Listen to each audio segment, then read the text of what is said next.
Welcome back.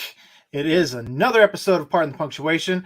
I am Aaron Smith, joined by Jeff Howell, the self-proclaimed best producer in the city. Ed Mayhall is not with us tonight as he is on vacation, but we do have quite a fill-in for him tonight as the Bengalorian Sans the Mask is joining us today. Oh, you got the white for the white. The white stripes has been announced. I think they announced that today.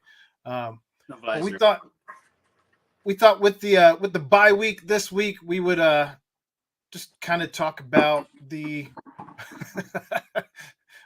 an upgrade. Tonk says we thought we'd talk about what the season has looked like so far and what we expect the rest of the season. Before we get to another guest we have later on tonight with. Bearcat Journal's own Reagan. So we'll get to her after a while. But Bengo, welcome back to the show. This is what, third, fourth time now with us? Fourth or fifth, I think. Yeah, man, definitely. Yeah, quite a regular with us now. Maybe, yeah, for sure. So what have your thoughts been just overarching for this season? Because it's been quite a roller coaster ride. Yeah, that you kind of just said it right there. Honestly, roller coaster ride, 100%. I don't know. I mean, you win, you lose. Like we've lost some ugly ones, some ones that we definitely should have won. But yeah, 100%. But like sometimes you just get beat, man. And I feel like right now the team's responding in a positive way, and the sky's the limit. You know what I mean? Yeah. Obviously, the Jamar Chase injury was certainly not something anyone saw coming. Yeah. But Joe Mixon had himself a game in Jamar Chase's absence. Mm-hmm. Good to see the run game come back. But that kind of brings me to my next question. This offensive line, I still don't know what to think about this offensive line. Yeah. Largely Jonah. And I guess La'el Collins, who said that Joe would never have to worry about anybody. He had a personal bodyguard, and that's not quite been the case. So I don't know. I don't know what you believe in this theory that none of the starters needed to play in the preseason, but I'm of the belief that some of these situations could have been avoided had they gotten some snaps in the preseason. So what have you seen from the offensive line so far? I mean, I think that the preseason point you make is a good one. I guess we'll never know, right? Maybe we are knowing right now without actually knowing, but it's a brand new bag out there, man. I feel like it's brand new bodyguards, brand new offensive line. Collins, he was a little dinged up in the beginning. Burrow had his appy. Jonah's frustrating everybody, not just us three. His play has been really frustrating. I mean, arguably his best game came when he dislocated his kneecap and put it back in on the sideline. Yeah. I don't know. I think that they're gonna hit stride. I think they hit stride in Carolina big time. You know what I mean? Like, look at what they were able to help Joe Mixon do. So I think that them being new together as a unit. Like we saw it, like we saw what can happen right in the beginning of the season. Like now I think they're going to start going up, and I think that they're going to gel, and I think that we're going to see more points on the board, more effective drop backs, more effective running game. And if I'm proved wrong, then, we got a bigger problem, right? So fair enough. Yeah, 100%. Jonah, though, I don't know, man. He can't be a turnstile like that. That just can't happen. He seems to get his lunch money taken quite frequently, and I don't know what the answer is there. Like, I don't know that there's really anybody else to without disrupting the rest of the offensive line and shifting guys around. Yeah. I don't know. It's almost one of those situations where you just got to kind of live and die by the sword on that end of the line. Grin and Barrett, I think. Yeah. I mean, I think they'll figure it out. I really do. I think they are figuring it out. I really do think that growing pains unfolded right before our very eyes. Like, and that's what we witnessed with Joe getting touched again when we were all thinking, we're problem solved. But I don't know. The solution is there. It just needs to gel, you know? Obviously they didn't pick up Jonah's 5th-year option, as that was last preseason or last offseason rather. But with next year, do you think there's a chance that they bring him back? Like, I don't know if he keeps playing like this. I like him a lot, but I hope that he turns it around and we don't even have to worry about this. And we're not going into the draft again thinking, okay, well, tackle round 2 or 3, we have to have a tackle. You know what I mean? I would love to be going into, I can't believe we're talking about the draft. I would love to be, like going into this draft and like exiting this draft, like just not have to be worrying about offensive line. That's like the goal for me. You know what I mean? We're going to take somebody. You always take somebody, but like Volson seems to be working out. Mm-hmm. I don't want Jonah to have to be replaced. That's my opinion. You know what I mean? The ball's in his court. So yeah, I think Ted Karras has probably been my favorite addition on the offensive line. Yeah, he's been awesome. Good Did personality. you see the interview that like popped up on Twitter today? Like, I guess he just like decided during the offseason he was going to learn how to play the piano because he wanted to play a Christmas concert. Yep. What? He's like, yeah, you got 5 months, and for basically 4 months, every single day, I played the piano, and I'm pretty good at it now. Offensive linemen are cerebral, dude. They're smart, man. It's like the strangest thing ever. But so you've got that, and then whenever he was, I think it was after the Browns loss, which we can all forget about because it seems like an outlier. That never happened. Right, but he was the guy, that when they went and talked to him in the locker room, like, no, I'm going to make sure that everybody on this team keeps their head up, keeps moving forward. There's not going to be anybody pouting. Like, we're not going to walk around and be woe is me. Like, I'm going to get everybody going, and we're going to be fine. And they certainly were. Yeah. Oh, yeah. He's been a great addition, leadership-wise. He's got a good personality. I think he's kind of a little awkward, but I think in a good way. So that's why his interviews are good. But like Joey Votto vibes. Kinda, yeah. Oh wow, a little bit. Yeah, now that you say that, yeah. But his leadership, I feel like, has been invaluable. Agreed. Who has been your favorite addition? I guess outside of the offensive line.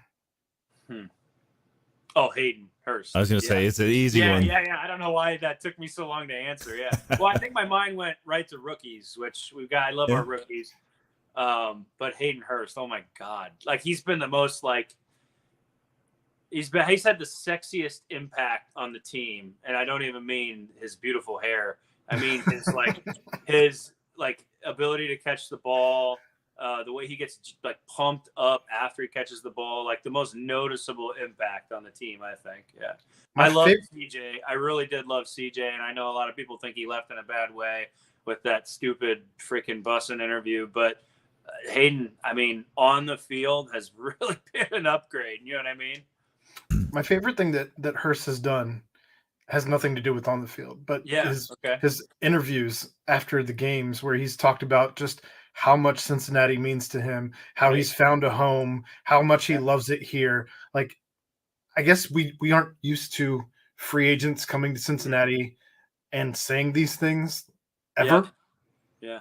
So it's a breath of fresh air to see somebody come in here and feel the love, feel the appreciation, as opposed to what we're accustomed to, which is like, well, I had nowhere else to go, so I went to Cincinnati, or they were paying me the most, so I went to Cincinnati, or things of those. It doesn't feel like he came here to like jumpstart his career to then go sign somewhere else. Like at least from like the things he's been saying and how he's been so very like open and vocal about like, I love being here. This is a team that signed me. I believe, they're using me the way that I always thought I would be used. Like, I found a home, like Aaron mentioned, he said, and it's not very often. I mean, it happens a little bit, but it's not super often that we get to pat ourselves on the back on this show. But PTP was very high on Hayden Hurst, and there were some people who were not so excited about the Hayden Hurst signing. And some of it may have come from, like you said, that with CJ leaving, and like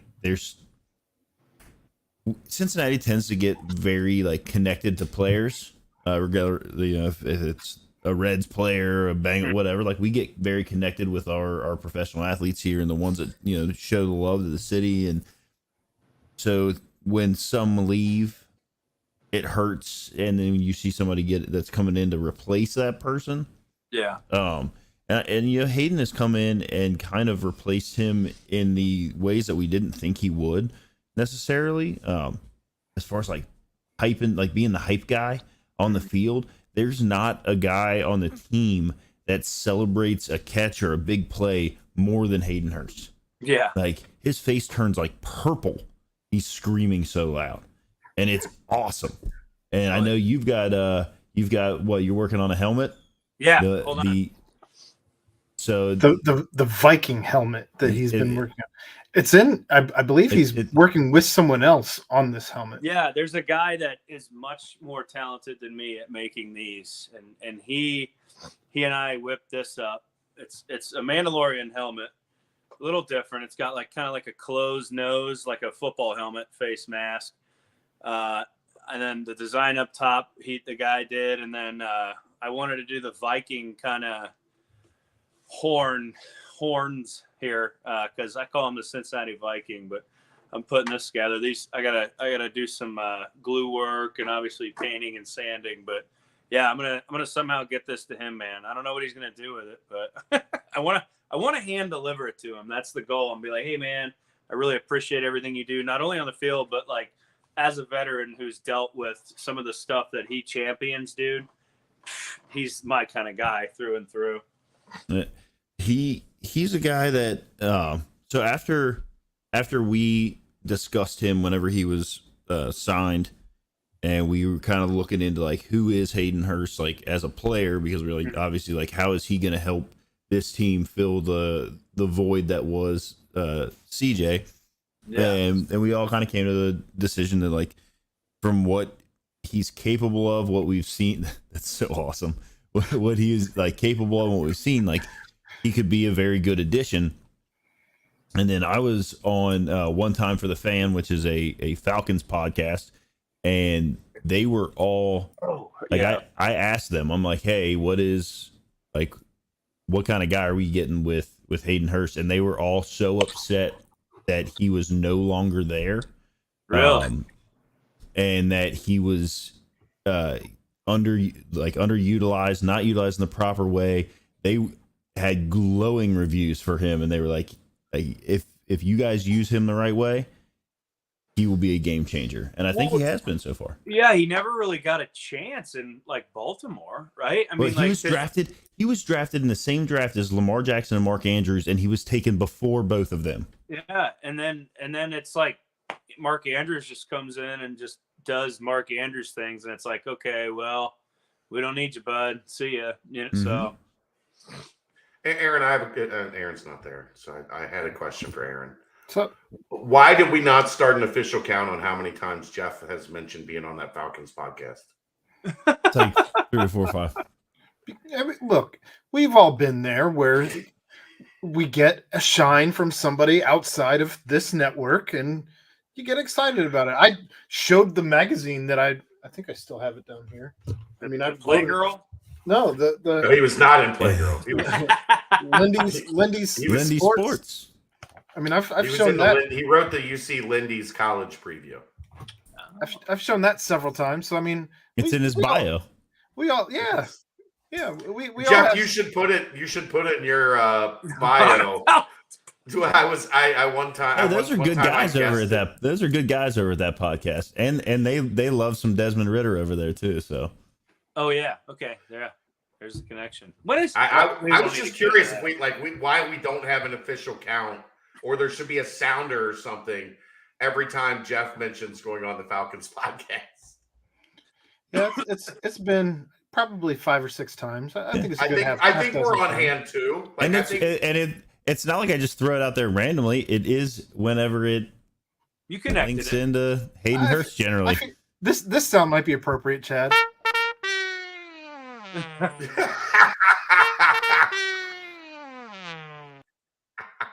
He laughed. Stuck with me for the rest of the night. We know how that went last time. Tonk, you can't even say that I'm bad luck on opposing teams' podcasts. I was on UCF's last year too, and we beat them last year. So get out of here. Oh yeah, there's 2 things that didn't happen this year: that Browns game and that UCF game. I've wiped them from my memory. Done. Fair enough. Yeah. T. Higgins has been a weird story this year. T. Higgins came out strong. T. Higgins got concussed. And since then, T. Higgins has been very hit or miss, especially with Chase going down. I expected T. Higgins to really step up, I guess. Mm-hmm. Do you think we're going to see, as we are hearing now that Chase is not going to be back this week, as they had hoped? Yeah. But do you think that's something that we're going to see out of T. Higgins coming out of the bye? I hope. I really do. God, I was on the Bengal Brew guys, and I was giving my predictions, and I thought he was just going to be lights out. And I don't know.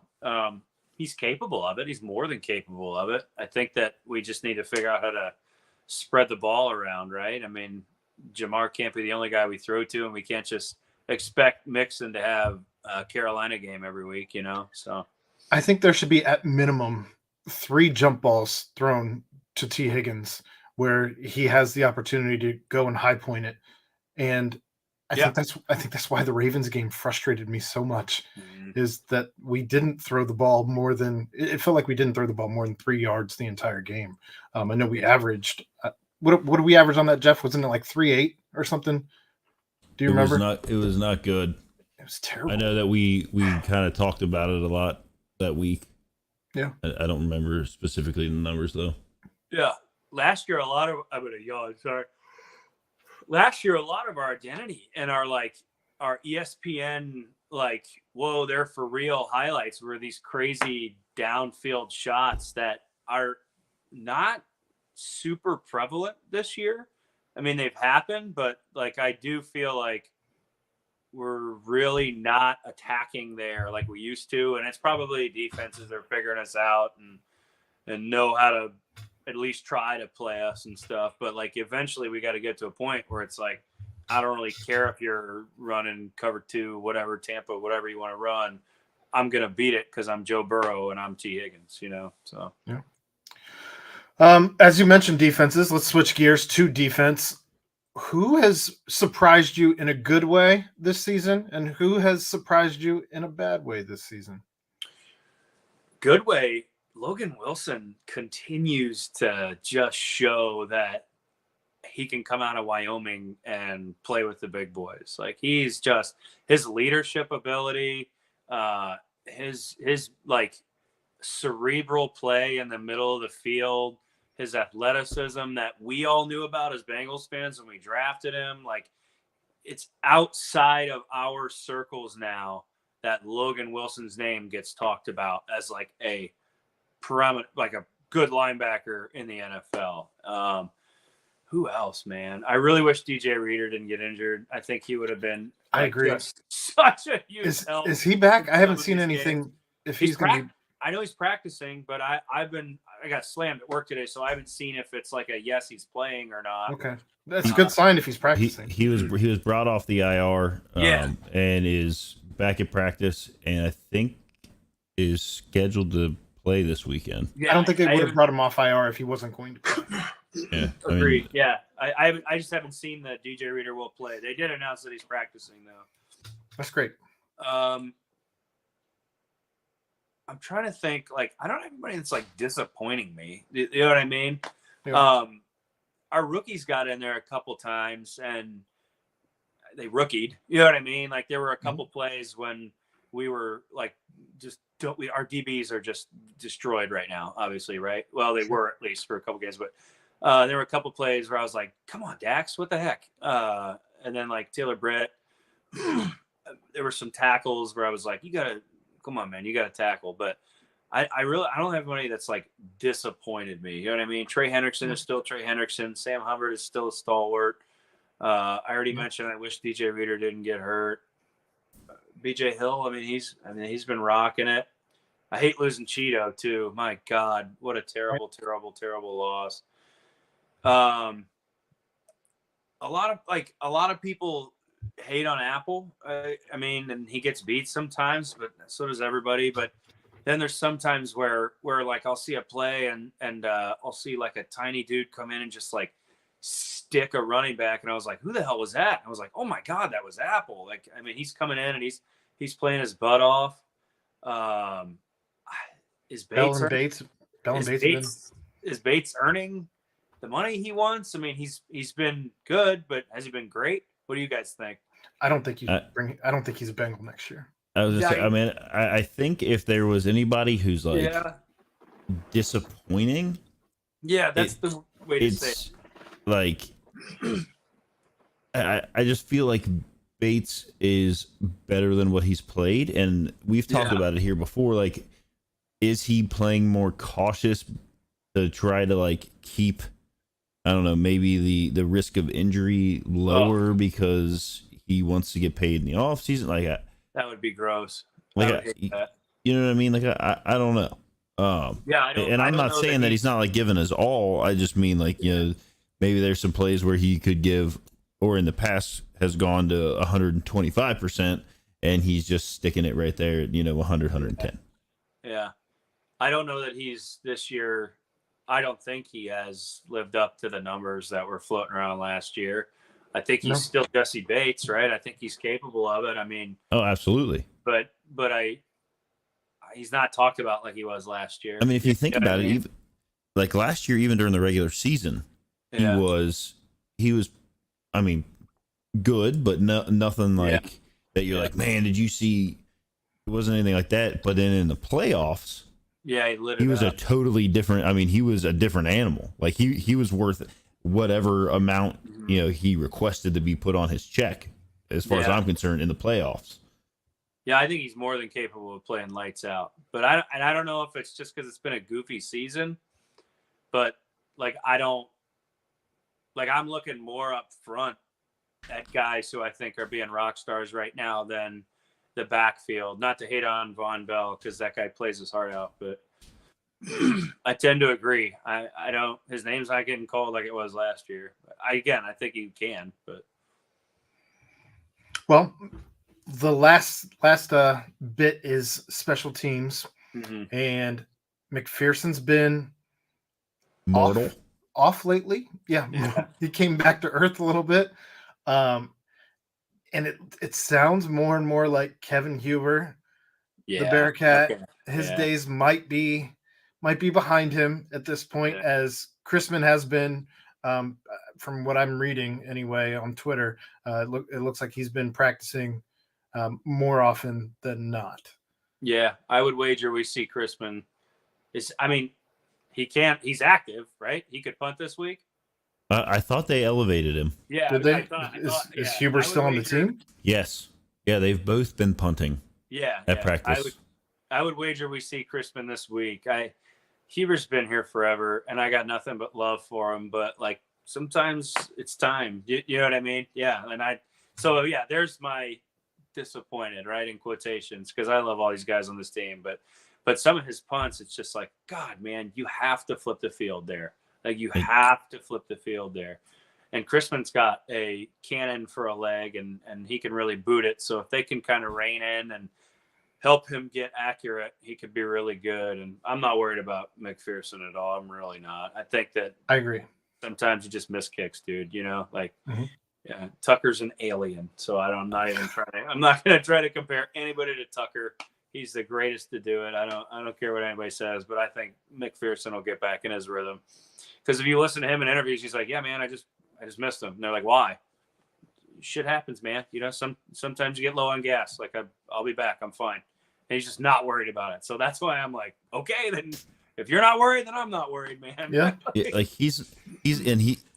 it's nice that like he's not up there with any kind of excuses. Like, like we've seen in the past, like there have been some guys, and not even necessarily guys that play for the Bengals, but like you got guys that the hold wasn't right. There was a win, there was this, that, and the other, and you got McPherson who's just like, hey, like, and he won't, even when you go all the way back to the when Clark Harris was knocked out of the out, like he still, even though everybody could see that like Mitch Wilcox is, I mean, he doesn't practice snapping like every single day the same way that like and the snaps weren't exactly perfect, and there was like some, even all the way back to then when he missed those, he's not a guy that's going to put blame on somebody else or even on the situation.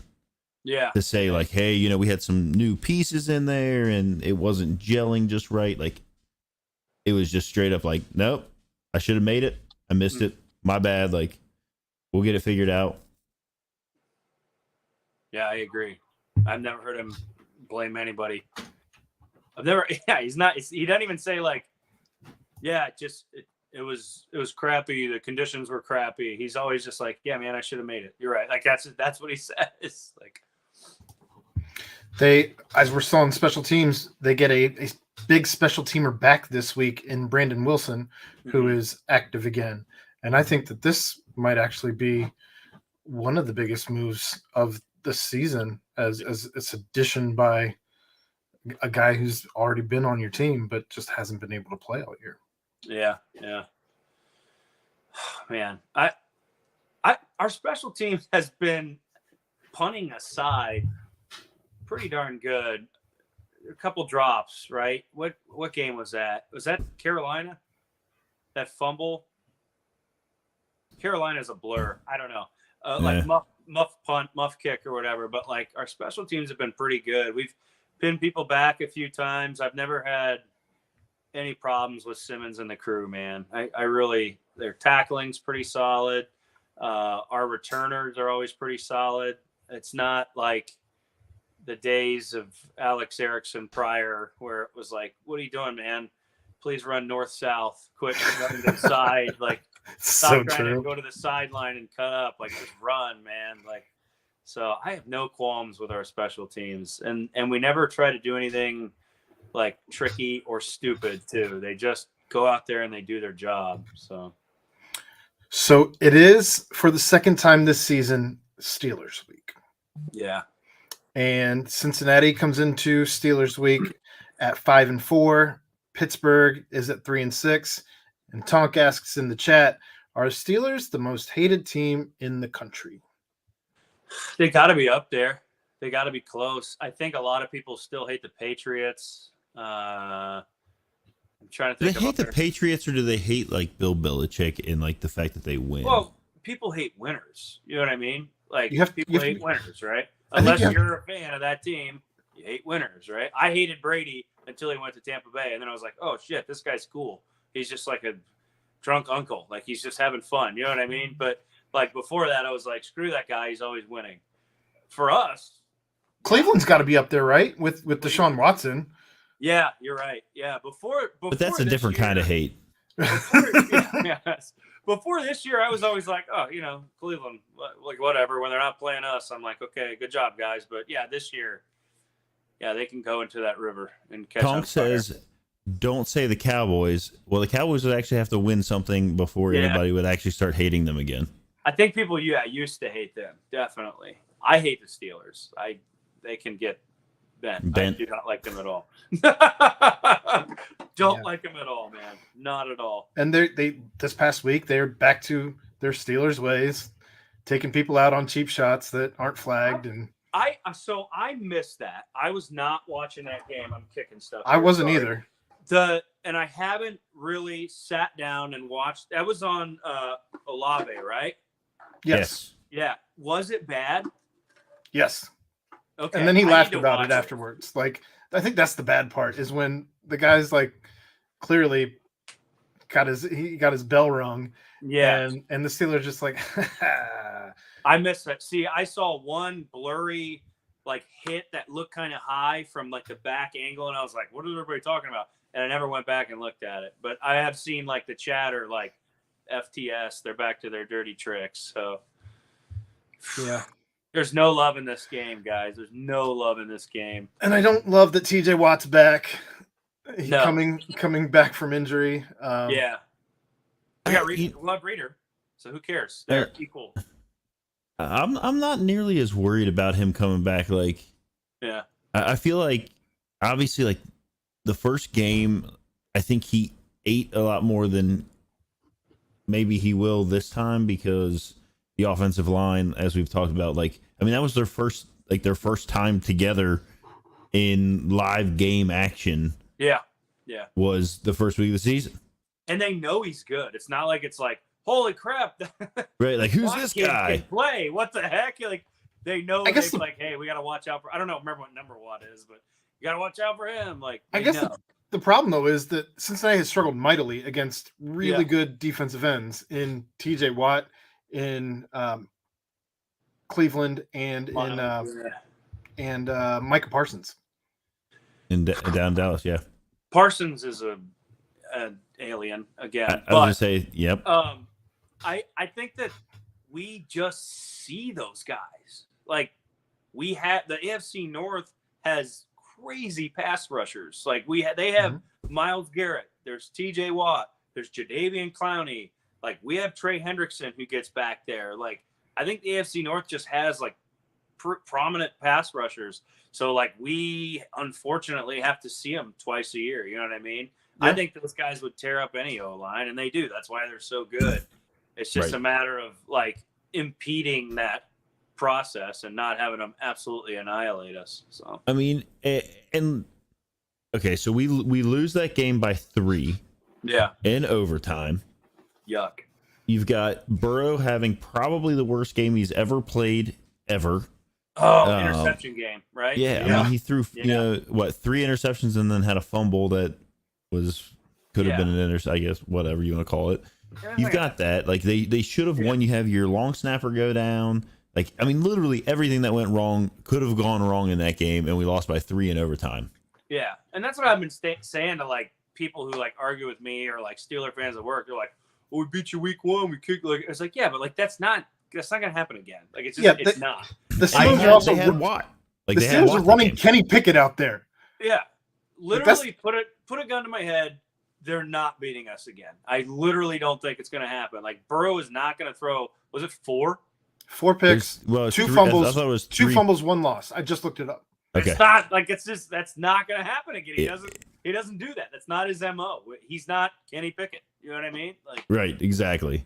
For them to continue to want to be in the playoffs, you have to win this game. I think this is. I agree with Tony in the chat. Yep, this is a must-win for the Bengals. Yeah. Like you can't go you can't go defeated in the division and hope to make the playoffs. Yeah, that goes without saying. 100%. Yeah. Steelers suck. Yeah, there you go, Ed. Yeah. I just don't. I don't know. I'm not brushing this game off by any means because like the Steelers always find a way to frustrate us, but I don't like it's not happening again. That's my mantra this week. I would agree with that. I don't think even though we're not home, I don't think that the Bengals lose this game. I don't either. Yeah. Coming off a bye week, like you're getting some guys back. Yeah. Everybody else that's kind of banged up is had that time to kind of like get back as healthy as possible for the second half run. They're in the same position they were in last year.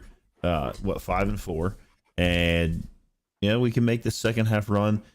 Even if they don't manage to obviously some things have to fall their way the same way they did last year for them to win the division. Sure. Yeah. 0-3. Like the best they can do obviously is 3-3 and is 3-3 in the division. But this division seems to be one that is still beating itself up. Yeah. I didn't look to see what the standings were after last week. What are we, like 1.5 out of first place in the division? Is that? I got you. we got to win the next 3 though. So you got the Steelers. That should absolutely. I mean, I know it's a division game. It's on the road. Like all those things. It's not in prime time anymore. So you can like get rid of that stigma. You're still only 1 game back behind Baltimore. Okay, so 1 game behind Baltimore, and then you got the Titans. In Nashville. Been there, done that. Who's their quarterback right now? Malik Willis. Is it Malik Willis now? I think they're going to him. Yeah. Okay, so like we should win that game, and then you run in the Tannehill played the whole game last game. Oh, okay. I'm wrong. Okay, did he really? Yep. Okay, I'm wrong. Sorry. I didn't pay a whole lot of attention either last weekend because it was kind of like flipping around. Yeah. And then we got the Chiefs coming here. Yeah. And that's obviously apparently the game to be circled for where they're hoping Chase is back. Yeah. We don't have an easy schedule going forward. Like there's no. there's not denying that. Like nope. I think we take Pittsburgh, we go into Tennessee, we take care of business, and then the Chiefs are good. So that's a game to be like, okay, let's test our mettle. So do you do predictions, score predictions? For this? Yeah, fun. Why not? Sure. Oh man. Okay. Pittsburgh, Cincinnati. I think it could be a shootout even without Jamar because we got pieces back. Our defense, I think, is going to get us the ball a few times. I don't trust. Again, Pickett. I don't think he's very good, so I think he's going to give the ball up. I could see it being like 31-21, something like that. You know what I mean? Not a blowout, but in the fourth, we not run away with it, but we're up by a couple touchdowns and just keep them out of reach, and our defense steps up. I could see something like that. All right. Yeah. Well, I know you said you had to get out of here about now, so yeah. With your prediction, we will let you off the hot seat. But as always, Bengo, we appreciate your time and thank you for hopping on with us. We love having you on, man. Yeah, 100%. Next time, let's do this again and talk some Bearcats too. For sure. Right. Boom, boom. All right, anytime. Thank you. Take care, sir. Yo. Sideways. All right. Do you have a score prediction for the Bengals Steelers? Because I have one in my head. I like 31, actually. I had 31 in my head. I like. But 31. I had another number for the Steelers. 17 is what I'm going for the I had Steelers. 10. 31-10. I think Kenny Pickett is going to. I hope Kenny Pickett's going to throw 4 picks. I was going to say 2 or 3. So here's something I was going to bring up when Bengo was here, and it just kind of like I didn't.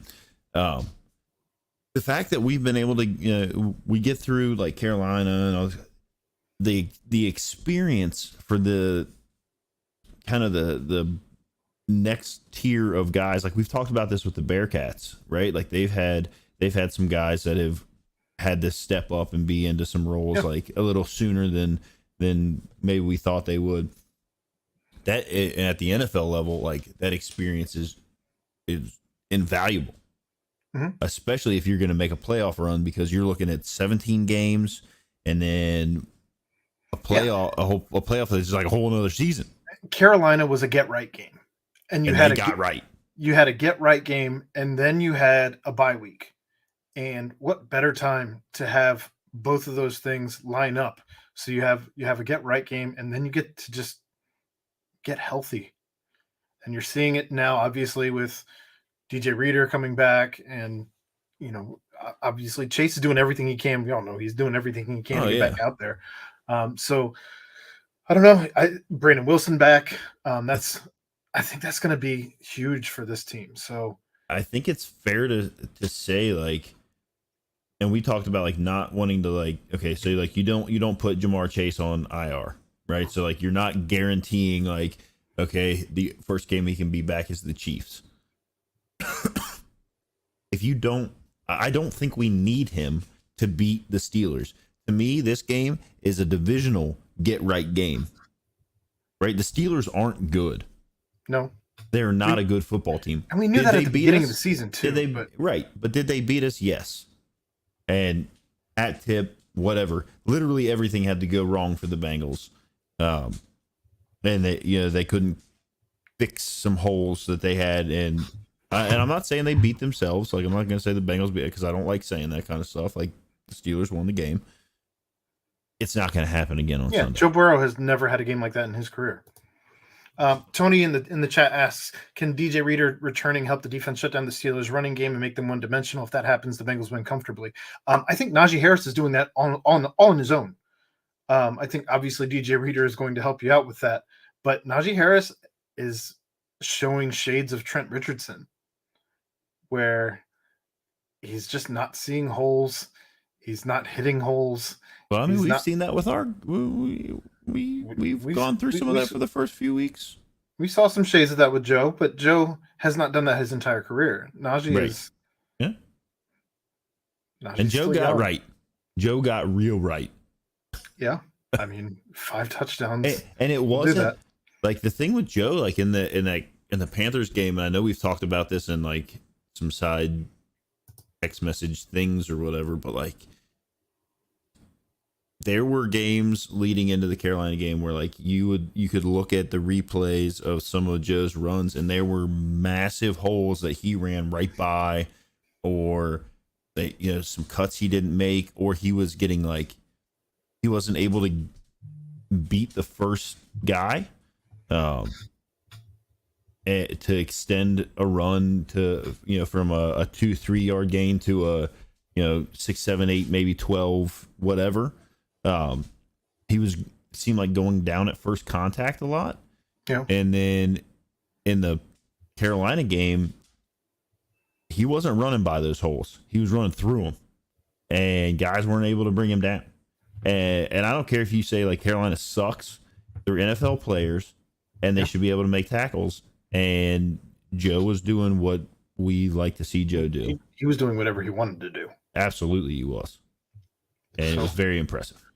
I don't know. I mean, obviously that game gives you high hopes about this offensive line. I mean, that was the very first time we've seen them create the run where the line and Joe are in sync like that since last season. Yeah. And last season the line was not this line. Correct. It was. It's hard. 4/5 different. It's really hard to think that like how detrimental that was last year. How Joe Burrow with what they were able to accomplish. How Joe Burrow almost won a Super Bowl despite an offensive line that allowed him to be hit like 70 times. I mean, but to even not even hit. I mean, he was probably hit close to 100 times with the hurries. But you look at it, and that is actually ultimately what cost them the Super Bowl. Sure, absolutely. That and a terrible call against Logan Wilson. It's still not holding. It's Tony Dungy went on record saying it wasn't holding. Like, I mean, whatever. You didn't call that the entire game, but you called that right at the end. Come on, man, give me a break. When it means the most. Hello, Crypt Keeper. How are you? Kenny A6 brings up that we do have to go win at Belichick later this season. Yeah, I think Mac Jones is another quarterback that I'm not scared of. Yeah, I'm not as that's not an old school go. I mean, it is still a team that deflates balls and sneaks into practice time. He is not Tom Brady. No, he is not. I don't even know that Tom Brady's really well. Tom Brady actually might be back to being Tom Brady. I don't know. Time will tell. Saw a stat that he's 2-0 since he was divorced. So. I don't know. Unreal. Did you see that she's like dating her jiu-jitsu coach already? Can you imagine if he was dating somebody already? How that? He doesn't. I think he knows. Like, I need to be in my own head. This is it. Because he can't. What's crazy to think about is like he might actually be like the Terminator underneath his skin, and like this is like what if he plays another 6, 7, 8, 12, 15 years? I mean, he could. I don't know. He Forrest Gumped out of his leg brace earlier in the season. I mean, and then in like I mean, they have so much confidence in him that they split him out as a wide receiver and let Leonard Fournette throw to him. And he's like, yo, if I don't slip and fall, that's a Randy Moss over the top for 6. And then like tweeted out the picture of Randy Moss, mossing people, and so much confidence in himself. Like, look, Tom, I know you don't look like you did in the Michigan like draft day, pro day picture from way back when, sure doesn't. But you are not mossing anyone in this league ever. Like, I'm not sure he's mossing his kids. Yeah, probably not. No, but he is the GOAT, so he is that. I don't know. I mean, how are you feeling about the season overall? Like, as we look ahead, like, do you think that they're on the outside looking in for the playoffs? Do you think that they're actually got a good shot? I mean, I think you kind of alluded to where your thoughts are, but just I think the way, I mean, we've talked about it on the show. We kind of, that start to the season, you're like, oh, this isn't so good. You think you go into you're looking at like, well, maybe we can go into the bye week 7-2. Obviously that didn't happen. And then you're like, okay, well, 6-3, like that would be great. That doesn't happen. And we're 5-4, but I'm more confident in what they're doing based off of what we saw in the Carolina game, because it could have been a situation where after they take an absolute drubbing on Halloween on Monday night, it was just awful. Like, that was a game that I don't think anybody ever wants to see ever again or hear about. Agreed.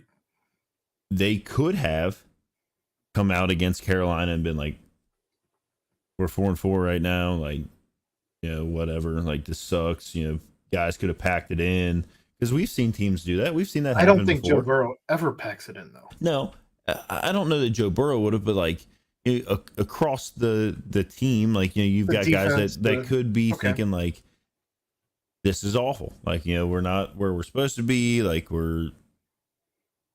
season's over. We're 0-3 in the division. We're 4-4, and is what it is.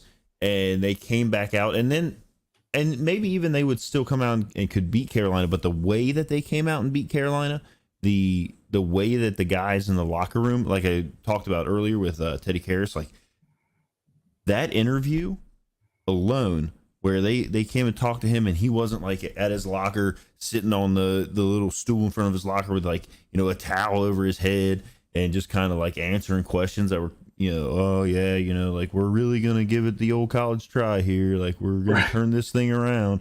It was like, at practice, I'm going to make sure that nobody's hanging their head. We're going to attack this thing. And that kind of like buoyed my spirits a little bit. And then the 42-21 victory over Carolina, I don't care how good, bad, whatever, indifferent you are on Carolina, they thumped them. They played a very complete game and then went into a bye week to get healthy.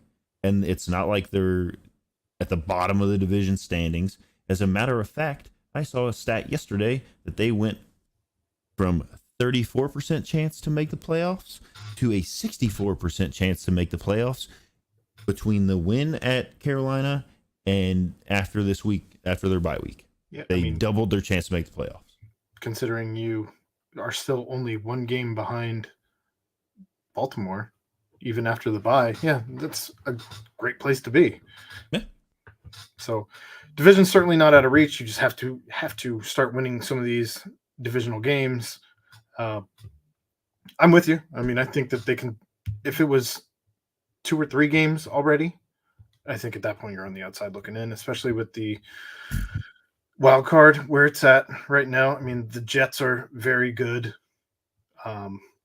Miami is very good. Buffalo is very good. One of those has to win the division, and they're all only at 3 losses. And what's the good thing about the Jets and the Dolphins? We've got a tiebreaker over them. We do have a tiebreaker over each of them. But they're also a game ahead of us, Miami being a game and a half ahead of us. Outside of that, it doesn't look like Cleveland or Pittsburgh are catching up. I don't think Indy at 4-5 is one that has to be worried about. 4-5-1, actually. And then the Chargers tied with us at 5-4. So I don't know. I mean, I think that you very well could see the East get 2 wild cards, but Crypt Keeper says it's mid-November, gentlemen. Football's starting this weekend for us. Who Day. Yeah, it's true. I mean, they've got to. I don't know that 10 wins gets it. I'll just put that out there. I don't know that getting to 10 wins. I don't know that gets it. I think they need to be 11-6. Fickle's talked about it all week, though, as far as it's November. The players have talked about it since the post game. But November, I think it was Will Huber today said November's for contenders. So I think that's where we're at right now in college football. And I think that's getting close to where we're at right now for the NFL as well. So you got to put your big boy pants on, both Bearcats and Bengals.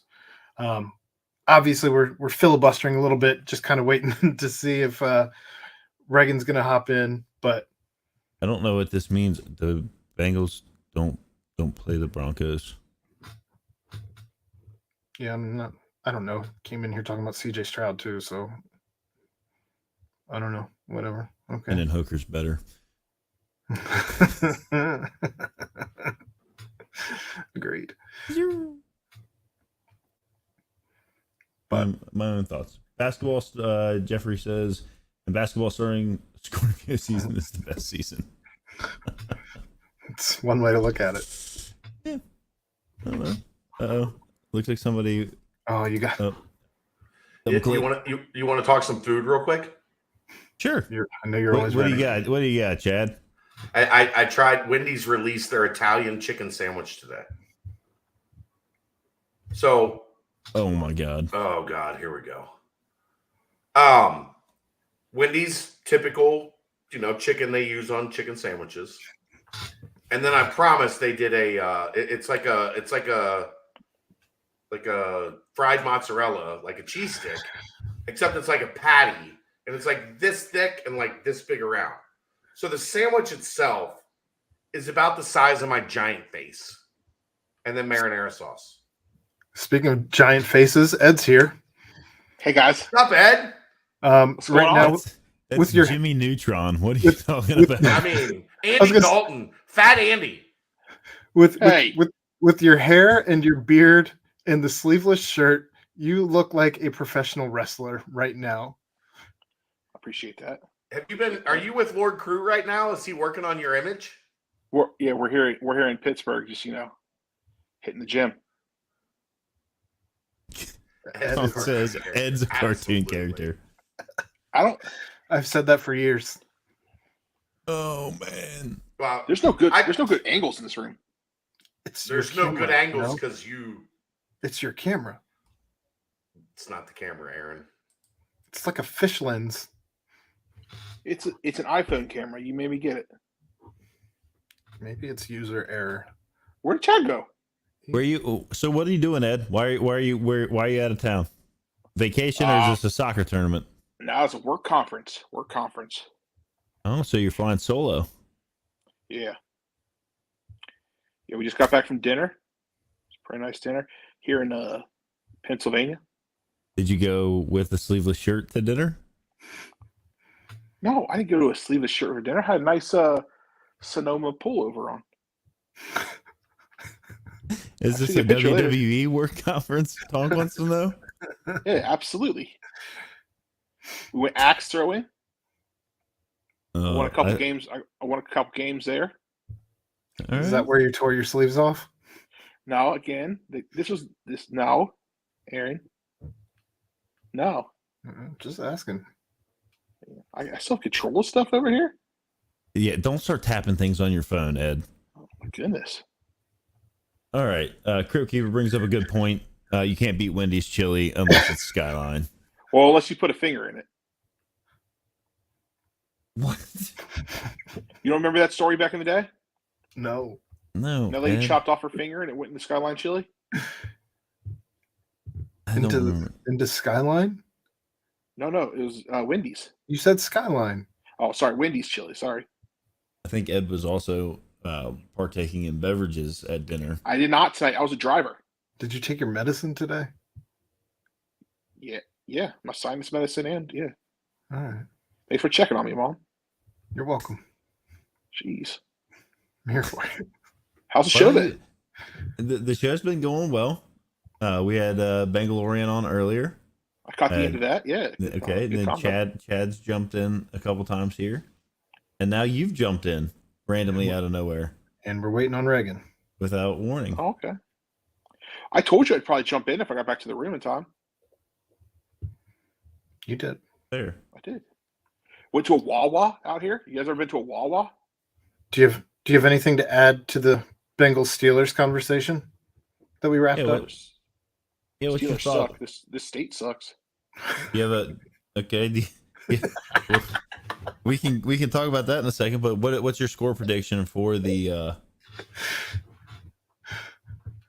21-10. 21-10? Okay. 21-10. Okay. I believe. I have to say, since I'm in Philadelphia, I went ahead and made some bets on the Eagles last night. Lost every single one of them. I thought you said you were in Pittsburgh. Is it Pittsburgh in Philadelphia? Pennsylvania. Are you sure you didn't drink it while you were? Geography is not your thing. Philadelphia is in Pennsylvania, right? There you go. Yes. I said this state sucks. I didn't say I was in Pittsburgh. When you first jumped in, you said I'm in Pittsburgh. I didn't. I said Philly. No. I got receipts. Okay, we're gonna have to go back to receipts, Aaron. No shot. Aaron, Ed, you got the gun show going on tonight. Like that? He 100% said he was in Pittsburgh. Thank you. Did I? No, I didn't. 100%. You said you were in Pittsburgh. Ed, maybe you shouldn't have been the driver tonight. Yeah. Tonk. I trust Tonk. All right. Maybe I accidentally said I was in Pittsburgh. All right. Well, everybody, Holly, Tonk, me, everybody's chiming in. Reagan, did he say he was in Pittsburgh? What are we talking about? Yeah, thank you, Reagan. Thank you. Say yes. All right. Hi, Reagan. Good to see you. Good to see you guys. Hello. How are we doing? Doing well. This is Reagan's debut on the network.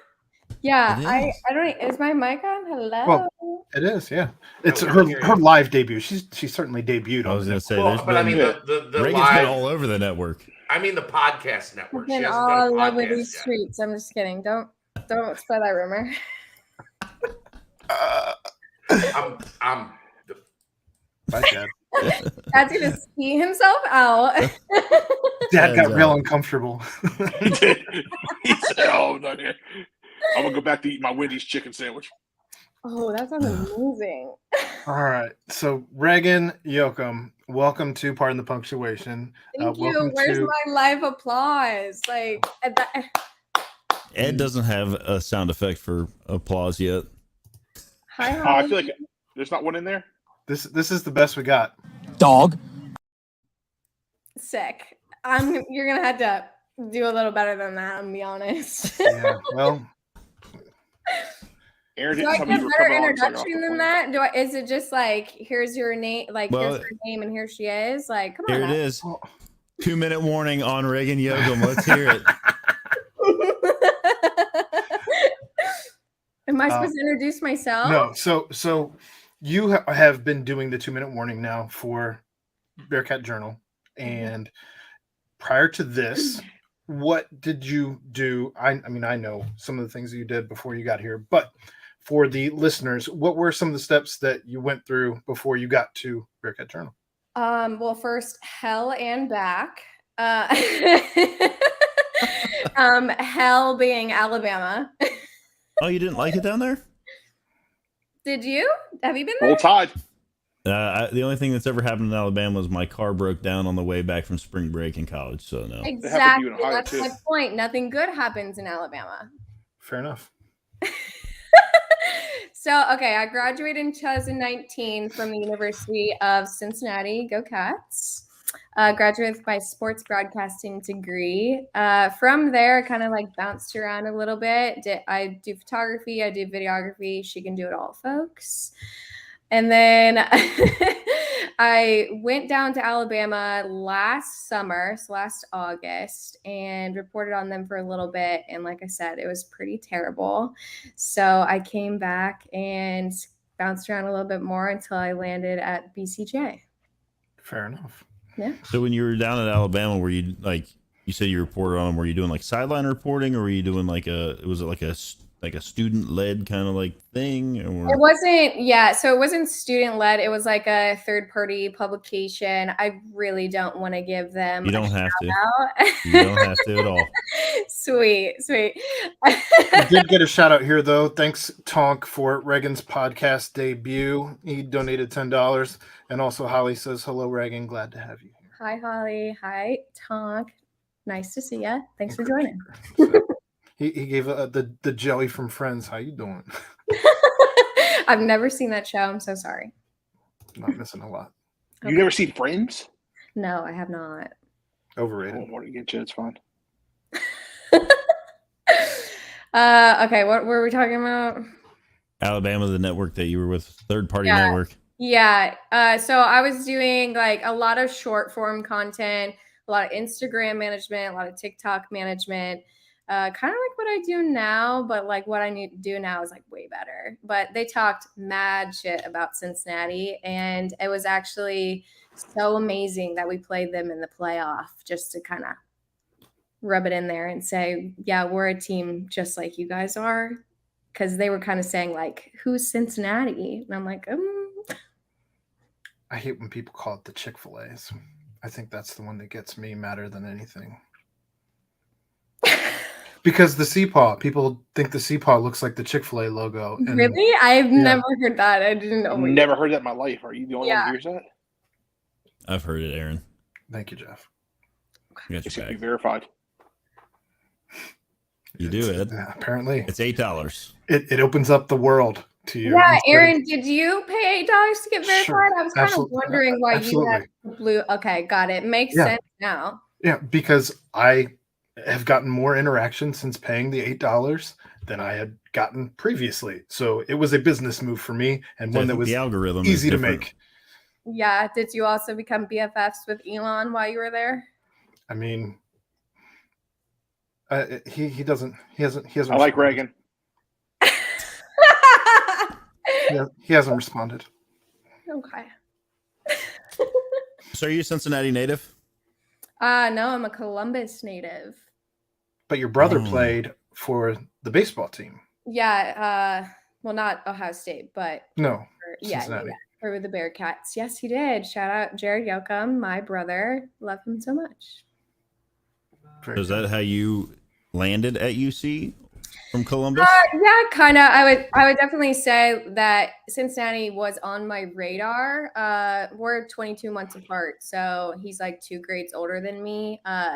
Visiting here, like I never did like an official like campus visit, but we were down here like probably every weekend to watch him, and I fell in love, honestly. And I was trying to like not do that actually because I just didn't want to like follow in my brother's footsteps. Like I thrive on being like an individualist. I'm like, I am my own person, but I couldn't deny it. I honestly, really what got me was Varsity Village, like everything just being clumped right in, because like I knew from probably the age of 8 that I wanted to be Erin Andrews.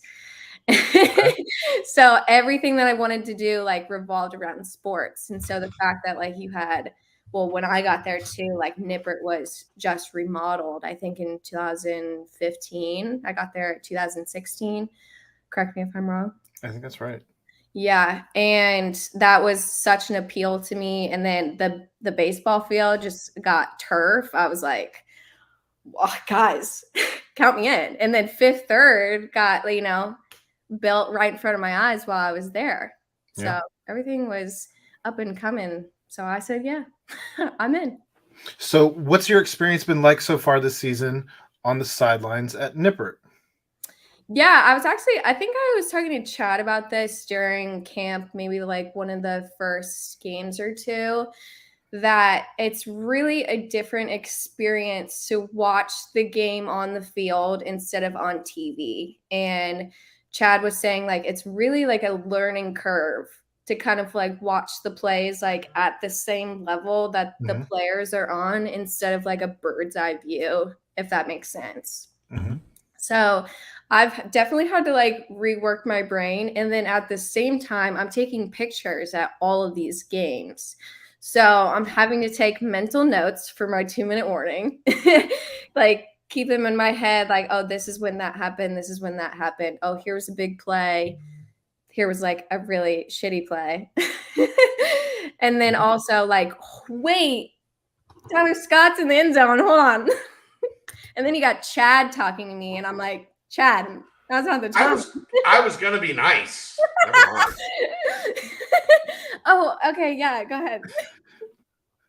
Oh no. It is when your face is in a lens, having perspective on what's happening is difficult. Like I find myself taking pictures as much as possible, but it is almost impossible when you're following the ball. Like you can't, if you're going to do content, you can't just strictly be looking through a lens and then expect yourself to be able to like properly talk about what happened on plays, how things like developed, whatever, because you don't see it. You just see ball to quarterback to running back, or ball to quarterback to wide receiver. Like it's a challenge. Like it takes a while to figure out a rhythm of like how often am I taking pictures, how often am I watching, and like trying to gain knowledge on what's actually happening. And honestly, I think that's why I start the game in the press box for the first 3 quarters and then come down in the fourth quarter just to get a feel for what the stadium energy is like and to catch the end of the game at that view as opposed to just up in the box. When like I've been doing this now, I've been on the field for pretty much all of the going on 17 years I've been doing this. It takes a while to like get comfortable figuring out how to like navigate the two responsibilities. Content, like on-air content, and then content as far as like pictures for the front page, trying to get as many guys. Like when we have stories in the off season, you have to have a backlog of pictures of all the stuff that like we're trying to put on the front page. It's not hard by any stretch of the imagination, but it does take some like getting used to. It's hard. It's hard. Which is why I always complain to Dave on Sunday mornings that ESPN Plus is like scanning back to the other end zone to show nothing when the play's going on the other end of the field. Ed's blending in with the background. Your hair kind of does look like it's part of those curtains. I'm not going to lie.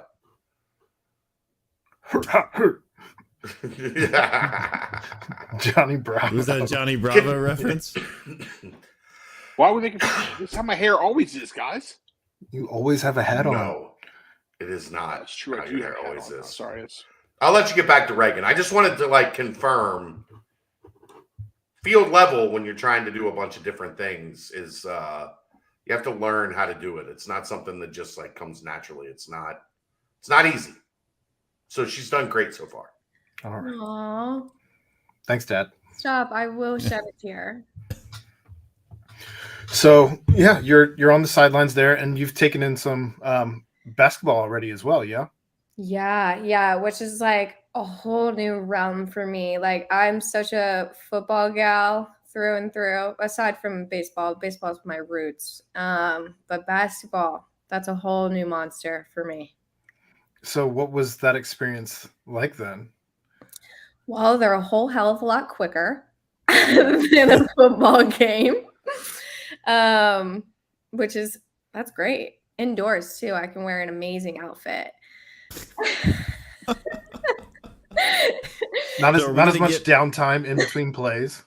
Yeah. No, it's definitely like quick, like see ball, get ball. I mean, that's football too for the most part, but there's a lot of, I mean, like, especially now, like we have a lot of media timeouts during football games, and you just don't, it's just not like that for basketball. So also just like learning a lot of new lingo, new terms. Shout out my husband. He's a basketball coach at seventh grade Hopewell up in Lakota. And he has been an amazing help to me. Sorry if you hear a train in the background. My goodness, don't they know? That's rough. But yeah, it's a whole new monster. Hopefully I'm doing okay so far. Chad hasn't told me otherwise. Waiting on my pat on the back still. Are we gonna see some like I'm surprised he hasn't given that short to you. form basketball stuff as well? Yeah, I put out my first video last week. Thanks for watching, Jeff. I must have missed that one. I've watched the 2-minute warnings. I watched those. Oh, thank you. Oh my god. Has there been a name yet decided? No, I just So yeah. So if you have ideas and you're listening, Reagan is looking for ideas. You can tweet her. I believe it's just at Reagan Yoakum. Yeah. At Reagan Yoakum. Yeah. Don't come in my mentions with anything like too simple. Like Chad gave me buzzer beater, and like as much as I love his ideas and him helping me, that's a little too simple for me. I can't. Can we go back to the old Fox Bearcat? I like the other one I sent you. What was the other one? Dropping Dimes with Reagan Yoakum. Here's the problem. I listened to a podcast called The Dime Package, and that's about football, obviously. And I feel like that's two totally different things. I know. I just feel like I'm taking that from them. I think dropping dimes. What do you got, Jeff? What do you think of dropping dimes with Reagan Yoakum? Because you're dropping knowledge, you're dropping assists, you're dropping dimes. But can I tell you?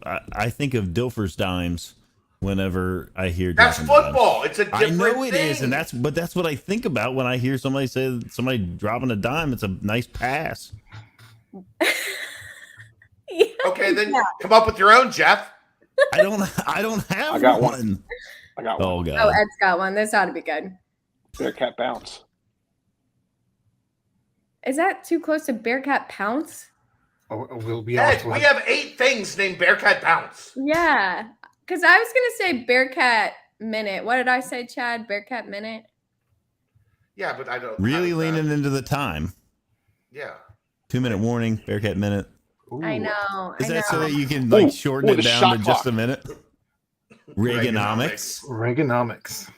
Guys, that has nothing to do with basketball. Everything Hoop it is up. a really bad Oh. bear. Oh, I kind of like that. Hoop it up Hoop with it Reagan. up with Reagan. Hoop I it think up. dropping dimes. That's a nod. That's a nod to pump it up. Oh. Ed is an actual idiot. That's podcast. Not kind of an idiot, an actual idiot. That's why we love this could be fun this week for everybody that's listening. Go ahead and fire off some ideas to Reagan on Twitter. Can't wait to see my mentions after that. Try to avoid the DMs though. That's where. Well, no, that's where all the Alabama old men went to die. So. Yikes. Oh no. Hoop it up. It's not bad. I kind of like hoop it up. Yeah. Reagan doesn't look so excited about hoop it up. I'm so sorry. It's a little vanilla. I get it. 2-minute warnings, not vanilla. Hey. Hey, that's my baby. I like that. That makes a lot of sense though. As it is 2 minutes, or at least the goal. I mean, I still like. I really try, guys. From a basketball angle, I still like dropping dimes. I mean, Like, you're she the tries. point guard. She tries to get her points in and out in under 2 minutes. We're lucky to get them under 2 hours. Yeah, guys. We went almost 3 last night. We did go almost 3 last night. Joel and Royer were kind of pissed because they really wanted to play Call of Duty, and I'm guessing they didn't get to play Call of Duty. That after a podcast 3-hour went out podcast. of hand, out of control. Rein it in. There was a lot. It was a lot. My face hurt last night. Yeah. I had My a face lot. hurt bad. At what point did you have to log off? Was it the flavored whipped cream conversation? No, I didn't get there. Was it Royer saying he got a block punt, and then that it was Brian Mason's Make-A-Wish. version of the Make-A-Wish kid getting a block punt? Yeah, that was bad. See, I don't. I did say that at one point. I don't hate that. Yeah, I said that at one point, and I didn't hate it. I don't hate it, but I think it's been used a lot. Right. That's what I was saying about the buzzer beater. Right. Like you wanna. I sent you a link to that's not like a dig. It was like every basketball. There was like 350 basketball almanac terms. I was like, pick one. Here you go. Here's all of them. Pick one. I was like, okay, Chad. Cool it. Yeah. I don't know. We'll have to give that some thought here this week. Well, yeah. I don't have much time left. Before you need a name? She's done one episode without a name. Yeah. We need a name soon. Yeah.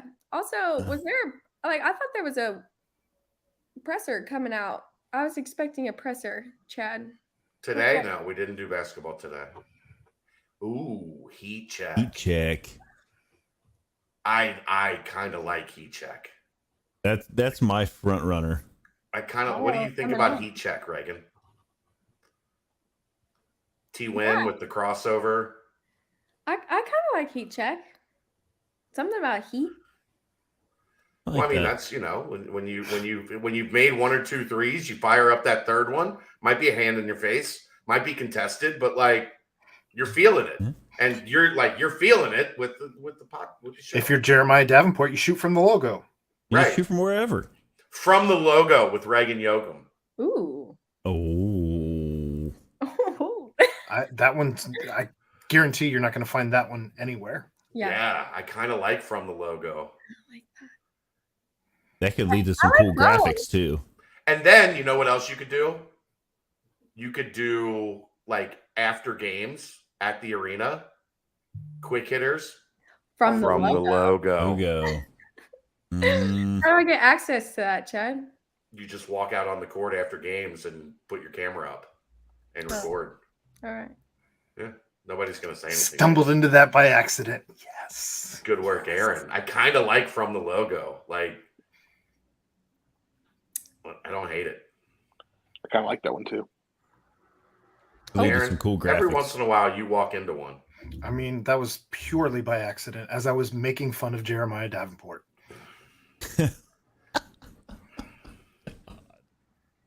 All right. Yes, Tonk, she understands the term heat check. We don't need to mansplain it to her. Where are these comments? Where can I see these comments? If you click comments on the right. No, I'm on my computer. I think you're probably in private chat. You see in the upper right corner where it says private chat or comments.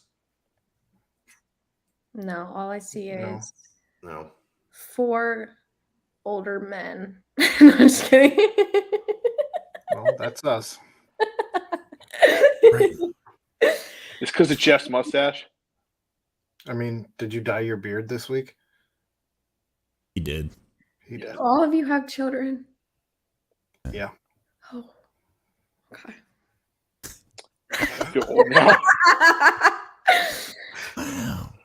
I think she's angling more for Royer, DeBlanco, like Rocket Truth. Those guys are more her age range than us old asses. Yeah. Do you guys? She's uncomfortable. You see how she keeps doing this? Oh no, she's very uncomfortable. I do this when I'm getting uncomfortable. Straight up. She's giving the tells. Damn. What if somebody put a mascot head on in here? Reagan's not. She doesn't like mascots. Why would the whole world that? Oh, because it's content. I hate mascots. My kid's school has a mascot, and sometimes it's outside whenever I drop them off in the morning to like welcome the kids. And it creeps me out. No. Jeff, so the Navy game, there was the Dunkin' Donuts mascot, the Bearcat, and the Navy Ram. They were like 6 inches from her, and she showed me her Apple Watch, and I think you got up to like what 145 Yeah. heart rate just because the mascots were even in the vicinity. So then I know the coach of the Bearcat mascot, and I told him. Send them All right. away. So Chad, Reagan, what can I do? What can I do to get the Bearcat mascot head? Like I just want to try it on one time. Nothing. Ew, it probably stinks, Ed. I'll eat 12 cheese conies. Ew. No. So Reagan, what are your thoughts on the season thus far? It looks like a mascot head. Aaron's I'm out. Aaron trying to get this train back on the track. Fine. I'm turning off the camera. So, all right, bye, Ed. Aw, we bullied Ed into oblivion. Who? What? Who kicked me out? I didn't kick you out. Jeffrey? I don't even know how. Anyway, so all right, football has this team is now 8-2. Yeah. And they have 2 games left on the season. Should they make it into the championship, that would be a 3rd game, and then they have a bowl game.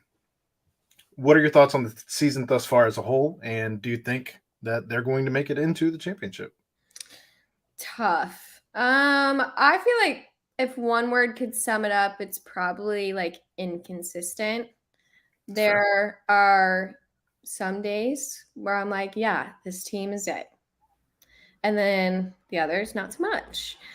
I think it's so hard coming off of an unprecedented year that I think it was almost like we were doomed to fail from the start, because I just think everyone's expectations were so high. And it's almost like you have to remind everyone that like that team isn't this team. We lost 9 guys to the draft. Like there's no way that like we're going to meet that level in what I would call a rebuilding year. I know nobody else calls it a reloading, so to speak, like whatever you want to call it. I call it a rebuilding year if you lose 9 great guys to the draft. Like, Well, and from after last night, it sounds like Joel will be playing in the XFL. yes. I did hear that for a brief moment. That was one of the nuggets that we caught. Yeah, exactly. I'm like, did you guys talk about anything else in there? No, I did. There was a lot of things covered. Yeah, which I know the XFL is a whole nother beast. I know really nothing about. Well, everything you ever knew about the XFL has changed this season anyway. Besides The Rock, right? He purchased it. Yeah, right. I knew that. Yeah. But they've changed everything to where he was telling us like there's 60 guys who get together in Dallas for this group that he's in, and they all practice. Like they all have been guaranteed contracts in the XFL through this group that he's in, and they put tape together for them as they practice, and that's sent out and around, and they're essentially making it the minor leagues more so than it's ever been. Yeah. From the sounds of it. So Kind of like a G League. Yeah. I wonder how many guys in the past have been, I don't know that stat, been signed from the XFL. Like 2. He Hate Me. It was. I can look it up. That was the biggest one. Yeah, if you can look that up, Ed, that'd be great. Oh, I don't know if I can do that actually. I think it was there were probably more guys that were like out of the NFL or like at the right that went to the XFL, and then kind of that was the end of it. Well, now I guess like with the new format is that, I mean, obviously that's the goal is what it sounds like. I wonder how successful that actually is going to be. I think if I had to guess, there'll probably be more players that'll go from the XFL to like the CFL or what's that other one that's out there now, the AFL or whatever they. Oh, the American Football League or something like that. Yeah, another spring right after the Super Bowl league. There's actually 42 players currently in 2021. Before the 2020 season, there were only 4 players that had ever made it. But now it seems that there are 42. That have gone from the XFL to the NFL? I don't know. Everything, the webpage is no longer available. Well, that doesn't help. Nope. I was going to say, considering the XFL has only had like 2 seasons in general, I guess that's pretty good. And that wasn't all time. That was like at the big, whenever that article was written, 42 players were currently on rosters. Huh. So maybe more than we thought. So do you think that they have enough though to make the playoffs? I think the only test will be Tulane. I think everybody knows that 31 players from the XFL have earned a contract in the NFL. Thank you, Kyle. Yeah, Tom. Yeah, I think the only test will be Tulane. I think obviously we all know that. I don't think we'll have a problem at all this weekend with Temple. But also the Bearcats have surprised us in the past on what they've had a problem with and who they've had a problem with. And I think that, again, just goes back to the inconsistency. It's like the games that you think are like in the bag, we sweat out, right? Mm-hmm. And that's the problem. It's like you don't know like what team's going to show up. Also, we've just had injuries that like obviously no one expected, but like key crucial members of the team. Yeah, Renfro probably the biggest injury of all of them. Yeah. Yeah, we'll see. Obviously, I hope Temple is more of a get right game than anything. That'd be really nice for this team to hang up a nice 40 burger, as opposed to or struggling 70 some odd points, a la UCF, as opposed to struggling to score 30, as they have the last several weeks. So yeah. I mean, the last week's game also just shocked me. I thought that was like we were gonna at least like win by way more than we did, and the fact that we entertained ECU for that long and we couldn't score points in the third quarter like that, and then we had in the second half like we had one field goal in the fourth quarter, like that is so unacceptable. Obviously, you tell them, but obviously it's just like that's not expected, and that's what's really hard. Like it's to predict, you know. It's like you don't expect that out of the team because it's like you see the potential, you kind of just like want to shake them. Like, what are we doing, boys? Get me in the locker room. We should probably investigate it. Get you in the hype room, the one right before you go down the stairs. You know what I'm talking about? Oh yeah, I need that. Yeah. Also, give me in the rafters too. All right. I think they got rid of the rafters. They have to scoot the chin-up bar in like they did for Luke. They fucking wheeled that thing in. He said, "Hey." That was fantastic. So going back to basketball, this is your first time covering a basketball team.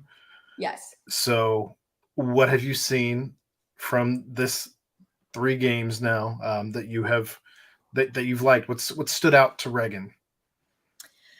See, that's the hard question here because not only am I just like new to reporting, I'm just new to basketball, period. Like basketball has never been one of the sports on like my top list of things to watch, unfortunately, which I know that will cause quite the ruckus. I know a lot of people disagree with me, but college baseball is like my thing, and I just would choose that. So I'm still like, I feel like I'm still getting familiar with the team, getting familiar with who we're about and what we can do, getting familiar with Wes. That's quite the character. I love his enthusiasm. That's my kind of guy. He is always, since day one, he has been fired up. And he is not afraid to leave it all out on the court. Yeah, I can see that. I love when he just like rips his blazer off within like the heat of passion. Yeah, Justin Williams there's usually a timer on it that gets I think it was under 2 minutes on the first game of the season. Yeah, it doesn't last very long ever. No. So he has the same goal as you. He Well done, Ed. I didn't hear what he said. He had the. I'm fired up. That was from his first presser Okay. as a Bearcat. But yeah, I was just gonna make the joke. He's as quick to get his blazer off as you are to try and get all of your points across. So, but now, a little disconnected. The joke doesn't hit as hard. You reached real hard on that one, and Thanks, I Ed. was so proud of you. Like I figured out what you were doing, but yeah. Sorry. You're welcome. I don't know. I mean, we are certainly excited to have you on board the team, and looking forward to getting to know you more through your work on the 2-minute warning and potentially From the logo? From the logo. From the logo. Wes Miller's Blazer. Is that the name of the show? Yes. And then for every episode, I'm gonna wear a new blazer. No. For every episode, you can only go as long as Wes Miller kept his blazer on. What if he in the doesn't game. wear a blazer? Then They always you're start- free. Then you're good. Like you get the whole 3 minutes. Oh. But if he goes 127 that week, you got to be 127. I can't do that. Okay. Okay. I can't do that. I Not thought it would be a committing to fun that. challenge. Like It a also challenge. doesn't have. I mean, Wes Miller's blazer with Reagan Yoakum. That's just all sounds weird. It does. It doesn't have From any the type logo. of Wes ring to Miller? it. Yeah, from the logo. That sounds like I stole his blazer from that game. He might does give have it to great you. style. He might Yeah, give it to you. I mean, he might. I don't know. I'm just like, we're brainstorming here, right? We're workshopping. Also, I want to give Reagan a chance to talk about the fact that she's got something in the works that we're going to be debuting here soon, and that's gambling content with Reagan Yoakum. So give us your background, like Reagan as a gambler. Ooh, a degenerate. I'm just kidding. My background doesn't extend far. And I'm probably not allowed to say because it's not really legal here in Ohio, but Oh, you can go right over. You You go go to right over to Lawrenceburg. Indiana. no, You I used to live in know. Alabama. Yeah, that's what you're doing. So Well, you're I'm legal in just Alabama. you're just going to Lawrenceburg. You're fine. Yeah, I'm going to Lawrenceburg. Mhm. I don't Yep. have anybody else Right. doing Doesn't it. have a bookie or anything like I that. would never. No one's using a Right. VPN. It's just we're going to Lawrenceburg. And What's a VPN? Everything's Exactly. all right, guys. Everything's She all right. Don't tell strictly me. like she's aligning herself with a gambling, a very respected and well-known gambling entity for when gambling becomes legal in Ohio. Kyle got me. Tonk said she had to leave Alabama. She owed too many loan sharks money. Reagan Yoakum and Yasiel Yeah, Puig. Puig. Yeah. So like we're still brainstorming the gambling content, but soon there is going to be Reagan Yoakum gambling content on the BCJ TikTok, Instagram, YouTube. Oh, the BCJ TikTok. That's your baby. Like that's your baby. You got to build it. I know, but I'm also carrying the Instagram and I'm carrying my own content. Like my back hurts. Okay. As you said earlier, Reagan, we're all old. Yeah. You've got a young back. Yeah. Hey. Yeah. You don't true. have any kids. No. You are married, so you have one. I do have kids. They've been popping in and out. You just haven't seen them. She did ask for cats could join the show, so I mean, Dave's cat just like walks. Dave's cat in. walks across right in the middle of it. Right. I've had a couple viral TikToks. Does that mean I'm still old? yes, you are still old. You dyed your beard this week. Ed, define viral. Over 100 23,000. views for Ed. It's the opposite of how Aaron looks at chunk plays being like Are you more than they signaling are. the cats? Do you have it like? Are you signaling the cats? Is that what's happening here? She trained her cats? She like clearly was signaling the cat. Yeah, she was. Is that Who are- Salem? This is Sansa. Oh, a little GOT. Oh, okay. Which GOT? Game of Thrones, Ed. Keep up. Oh, thank you. This is my baby. She loves her mama. Well, I have another one, but she can't be signaled. she doesn't signal as well as I mean, I'm impressed. You gave this like, and the cat was like, "Oh, yeah." She loves her mama. She loves sports too. Anyway, So back to gambling. Back to Yeah, gambling. back to gambling. Like what as you're starting to like think out and build out this process, what are you thinking? Like a couple nights a week, we get Reagan's picks. You're not a basketball person, and we're entering college basketball season. I know, how unfortunate. I'm just kidding. Are we gonna get like are there can you gamble on college baseball? Is that a thing? I've never tried, but At least the playoff, I would think. Can you? I don't know if you can or not. I would think if you can gamble on it, like you can. Like, does there's a way. BCJ cover baseball? Yes, we have. There's a coverage. baseball board. I was going to ask you, are you going to do like extra innings with Reagan Yoakum? Whoa, that's a good one, Jeff. Jeff already named the extra. Jeff, that actually was pretty good. Jeff already named the baseball show. Yeah. No, we do. We have somebody that does baseball content for us, and Jeff Gentle. We can get you credentialed for baseball games if you want to go to baseball games. Oh, my brother would have hated that back in the day. Yeah, you're lucky he's not around. Can you imagine that? Me in the dugout. Hey, boys. Yoakum's younger sister's here again. Oh no. I mean, I was already like chilling like during open practices, like in the stands. Like that's how annoying I was. So yeah, we can get you like you can do whatever baseball coverage you'd like. Amazing. Is it just my world? Yeah. You can do whatever you like. Have I stepped in on anything you've done so far?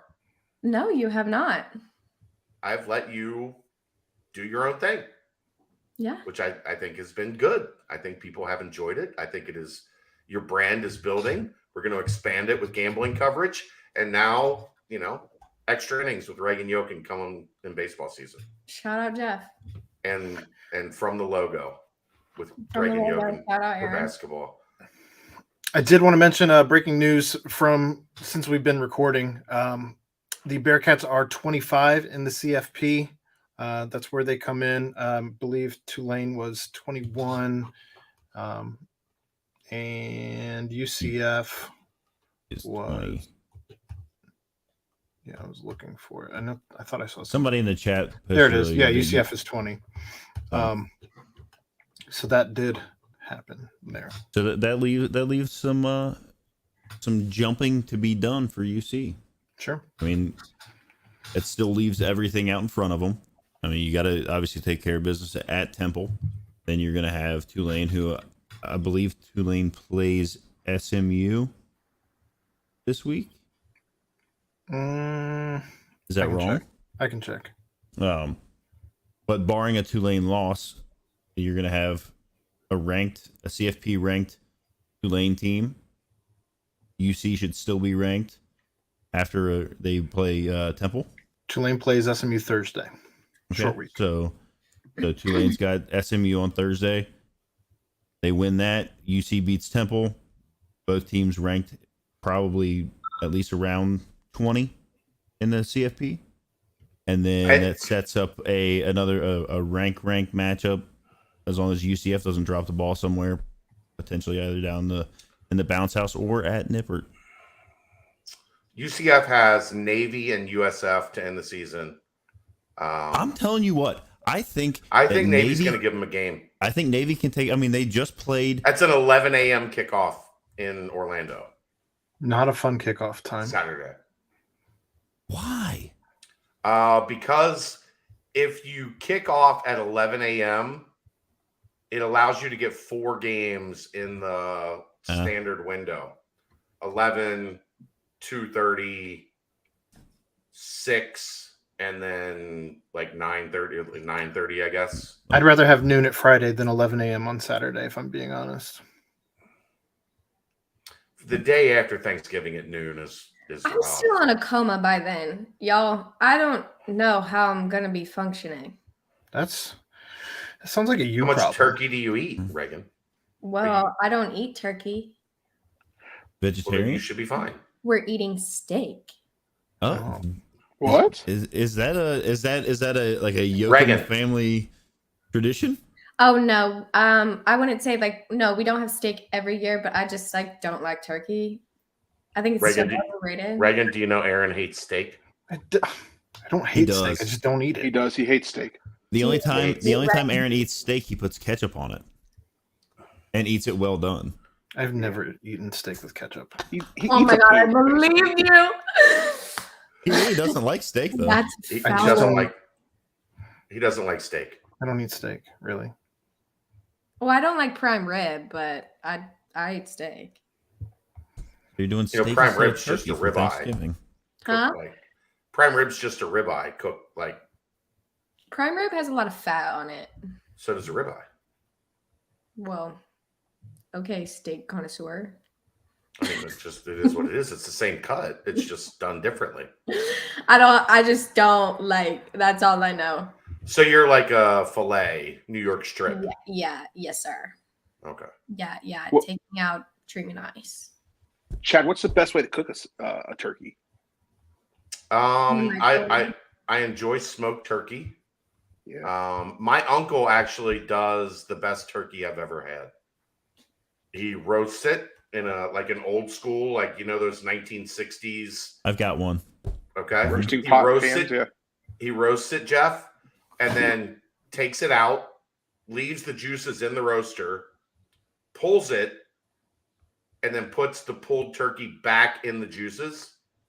And then you eat the turkey out of the roaster it's as moist a turkey as you'll ever have. It's phenomenal. That sounds pretty good. Interesting way to go. I'm with Reagan. I think turkey sucks, but I was asked to do Aaron the Price- ham this year today. So I'm on ham duty. Like a honey I've baked done a ham. ham in the smoker. It's pretty good. I will smoke it. I saw a recipe today or yesterday that I'm gonna try. I'm gonna smoke the ham. There's the other cat. Sorry, She doesn't look very happy. I just feel like I favored the other one, so I just had to go get her. You're just making sure that This is Aria. Also makes sense. Okay, she wants to go. yeah, not very camera. The other one was much more camera ready. Just like her mom. Right. So is that cat more like your husband? No. No. But we definitely okay. have a favorite.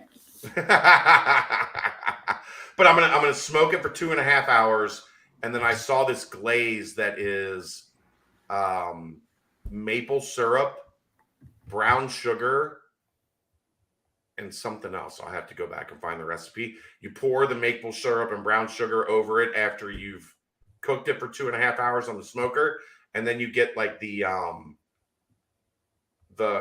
coarse sugar, like the big, like coarse. Yes. Yeah. And then you put that over top of it and you do it for another like 30-40 minutes. And it's Couple pounds of supposed to butter wasn't in the recipe yet. Maybe it was butter that was in it was brown sugar, maple syrup, and butter. That might have been it. I saved it, so I'm gonna have to go back and check it out. All right. well, I don't know if we have any more show left here, as we've gotten to Thanksgiving recipe portion of the show. Chad, do you want to tell everyone how you and I connected? Reagan, like most people, and Aaron can confirm this. Reagan showed up in my DMs. Aaron actually, creepily enough, got my phone number and called me. I asked you for it. I know. He showed up in my DMs the same way and was like, "Hey, I want to work for you." And Except for back then, your DMs were just Aaron chasing you down out of the press box. Well, no, because I don't do the press box. But I did recognize Aaron as the drunk guy that used to stop by and say hi to Justin Accurate. after games. And I was like, "Aren't you the drunk guy that is always right by us after the games while we're trying to work?" And he was like, "Yeah, that's me." Can I add something in here? Sure. You and Aaron were doing, I think, a nightcap. And we said we wanted a female voice. Yeah, and I did not listen to you guys. Hand up. My friend sent me, shout out Connor. He's listening. Hi, Connor. Hi, Connor. Thanks, Connor. Hey, Connor. For looking out. Yeah, everyone. Hey, Connor. Thank you, Connor, for the lovely content. Connor sent it to me and he said, DM him. And I was like, should I? I answer my DMs for people that like want to work, and you wanted to work. And one of the things that I measure people on is let them go. Like, okay, you want to do something? All right, here's something to do. Let's see where you go with it. Aaron will tell you, I didn't micromanage you from the start, other than we were trying to figure out like what's the best place. Writing AAC recaps was not the best place for Aaron. Talking about AAC recaps was a home run. Chad won't even let me talk about the AAC on the 2-minute warning. So you're not missing much. That's Aaron's. We don't want to. Aaron jumps in on the brunch and shuts down Dave and I whenever we start talking about AAC. I have to fill 15 minutes, 12 to 15 minutes of content on Sunday nights. Like, I can't let you guys steal all my thunder Sunday morning right before I have to talk about it on Sunday night. But we had a lot of like specific. We were trying to get into TikTok, trying to get back into Instagram and revive the Bearcat Journal Instagram account. We're just too Aaron's the guy screaming at Tommy Tuberville, "You're stealing money, Tommy." I would have known that was a gentleman a little bit older than Aaron. I think he's a lawyer or something in town. Like, that's really how that all went down when the go to hell, get a job. There was just a guy right at the corner of where the game day locker room is. My seats were closer to the other corner. Right. I was not afraid. Right there. I was also yelling at refs constantly. So that was... You were probably yelling at me as well. Like, there are people that sit in those front row seats that just yell at me all the time. I wouldn't have yelled at you. That's kind of my area. But he was yelling at him as he was walking off the field. "Stop stealing money, Tommy.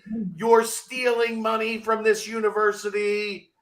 And Tommy had enough and gave him the go to hell, get a job. And that was the end of the Tommy Tuberville era. That was fun. I was standing right there when it happened. Like, the guy that filmed it, Keenan Singleton, I was having a conversation with him as this was going on. And 2 seconds before go to hell, get a job, Keenan just flipped his camera up on his shoulder and was like, something's about to happen. And he hit record. And 1 second later, he caught the go to hell, get a job. If that doesn't get caught on camera, I'm telling you, Tommy Tuberville would have been back another year. And Luke Fickell probably would have never happened. Man. But because that got caught on camera, Keenan Singleton saved the Cincinnati football program. Not all heroes. Thank you, Keenan. And my favorite part of that, Keenan Singleton was a walk-on football player at the University of Houston. So without all this, Houston has an easier rise to, success in the American Conference. And instead, he started the chain of events that led to Cincinnati dominating the league. Like I said, not all heroes wear capes. Another thing wrong with Alabama. Yeah. Mr. Tuberville. Oh, yeah. That's Senator Tuberville. Yeah, Senator Tuberville. Senator. No, not my senator.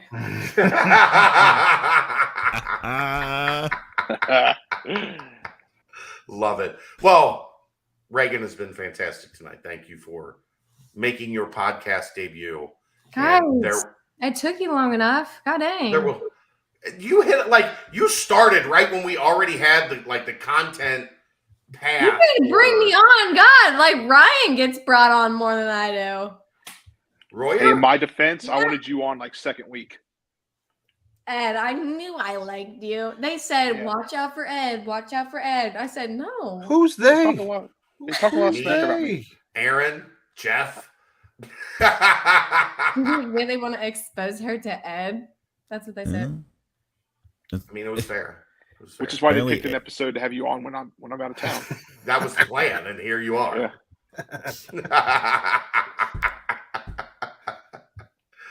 So what All we've right. learned tonight about Reagan is Ryan Royer, Daniel. she doesn't like mascots. He was talking about Ryan Royer, Ed. Learning on the Ryan fly Royer's basketball. nickname is the show. I'm She being likes talked cats. over again. Likes Yeah, cats. I'm still listening. Loves photography. Yeah. Videography. This is her tell that she's out. Uh-oh. Right? That's if she If starts there's- doing this, if you walk up to her on the sideline and she starts doing this, just turn around and walk away. Extra Just walk stage away. right.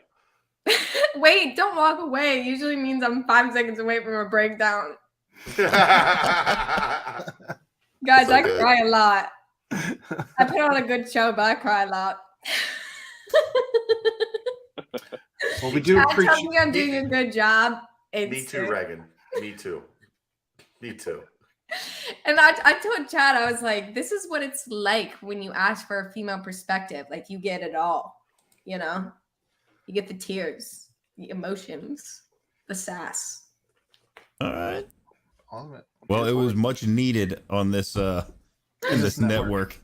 I thought so. I thought you guys kind of needed someone to, like, whip you into shape a little bit. So. We don't have much sass. Or shape. No. I just bring the pizzazz, you know. Round is a shape, Aaron. So we got plenty of shape. All right, well, that's going to wrap it up. That was another episode of Pardon the Punctuation. We thank Bengalorian. We thank Reagan Yoakum for joining us on the show tonight. As always, we appreciate Chad popping in and out. Ed is on vacation, but never stops working. Well done. But for Hey, Jeff thank you. Howell and myself, it was another episode of Pardon the Punctuation, and we'll see you next time. Bye. Bye.